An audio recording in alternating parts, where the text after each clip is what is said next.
मुझे याद है, तब मैं क्लास 6 में थी। हमारा घर काफ़ी छोटा हुआ करता था।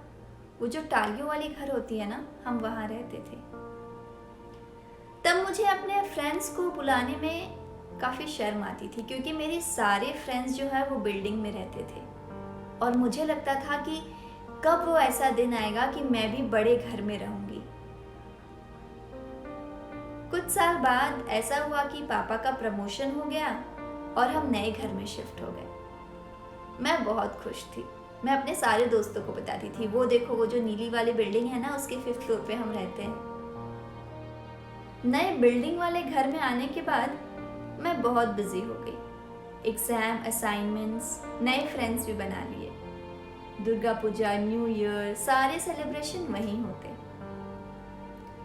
एक दिन मम्मी ने कहा कि चलो पुराने वाले घर चलते हैं। मेरा तो एकदम मन नहीं था, पर क्या है ना कि दुर्गा पूजा के टाइम वहाँ पे खिचड़ी का भोग मिलता था, जो कि बहुत टेस्टी होता था। मेरे मन में थोड़ा लालच आ गया। मैंने कहा ठीक है चलो मम्मी चलते हैं। वहाँ इतने दिनों बाद आकर ऐसा लगा कि ये घर भी तो अच्छा है। खुली जगह, हम जहाँ पौधे लगाकर पानी देते, आंगन जहाँ हम खूब बैडमिंटन खेलते थे, और इतने सारे लोग जिनसे जब चाहे बातें कर लेते, कोई बंदिश नहीं। इस बिल्डिंग में आके तो 4 कोनों में ही सिमट गए हैं। वहाँ पड़ोस में एक चाची रहती थी। मम्मी कहती है चाची मुझे बहुत प्यार करती थी। उन्होंने ही मुझे खिलाया है, यूं माने कि मुझे पाल पोस कर बड़ा किया है। लोगों को तो ऐसा लगता कि वही मेरी असली माँ है। मुझे रात रात भर गोदी में झुलाती और मेरे सोने के बाद ही वो सोती थी। मैं वहाँ चाची से मिलने गई। मैंने पूछा, चाची कैसी हो? चाची के पैर में चोट लगी थी और उनके जोड़ों में दर्द था, जिसकी वजह से वो चल नहीं पाती थी।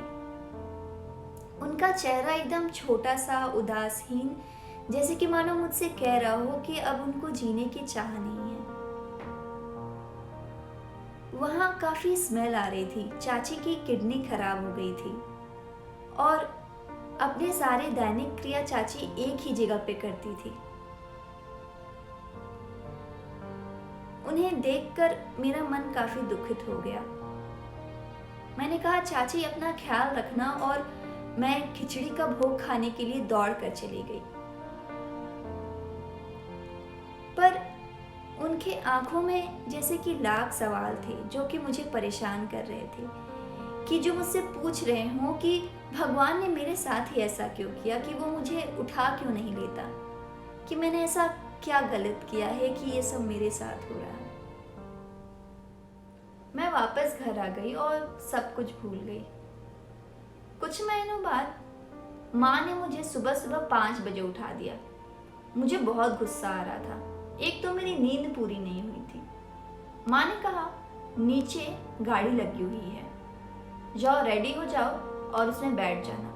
मैंने कहा क्या, क्यों? कहती है चाची नहीं रही।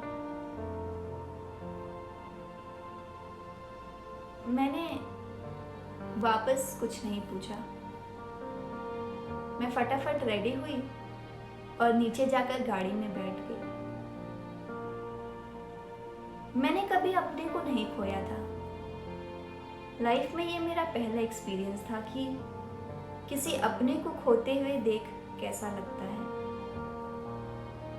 मैं जैसे ही वहां पहुंची, मैंने देखा चाची लेटी हुई है और उनको घेर कर सब खड़े हैं। चाचा मुझे देखकर रोने लगे। सब वहां चाची को माले चढ़ा रहे थे। मैं काफी अचंभित थी, समझ नहीं आ रहा था क्या करूं। बस माँ ने कहा था प्रणाम कर लेना, तो मैं आगे बढ़ी, चाची के पैर छुए और वापस घर आ गई। घर आकर मेरे मुझसे बहुत सवाल थे कि जिन्होंने तुम्हारे लिए इतना कुछ किया, क्या किया तुमने उनके लिए? भले ही पड़ोसी थी, पर तुम्हें तुम्हारी माँ से भी ज्यादा प्यार करती थी। ये अफसोस आज भी है कि बिल्डिंग में जाकर उन छोटे टाली वाले घर में रहने वाले लोगों को मैं भूल गई। चाची, तुम आज जहां भी हो, जिस रूप में भी हो, मैं तुमसे बस ये कहना चाहती हूँ कि मैं आज भी तुम्हें नहीं भूली। मुझे इतना प्यार देने के लिए शुक्रिया। दोस्तों, आप लाइफ में कितना ही आगे क्यों ना बढ़ जाएं, पर जो लोग आपको सच में प्यार करते हैं उन्हें कभी मत भूलिएगा। माना कि बड़े शहरों में ऐसे पड़ोसी नहीं मिलते, पर उन छोटे टाली घरों में रहने वाले लोग आज भी परिवार से कम नहीं होते। नमस्ते दोस्तों, अगर आपको मेरी वीडियोस अच्छे लगते हैं तो इस वीडियो को लाइक करें और अपने दोस्तों से शेयर करना ना भूलें। और हाँ, इस चैनल को सब्सक्राइब ज़रूर कीजिएगा।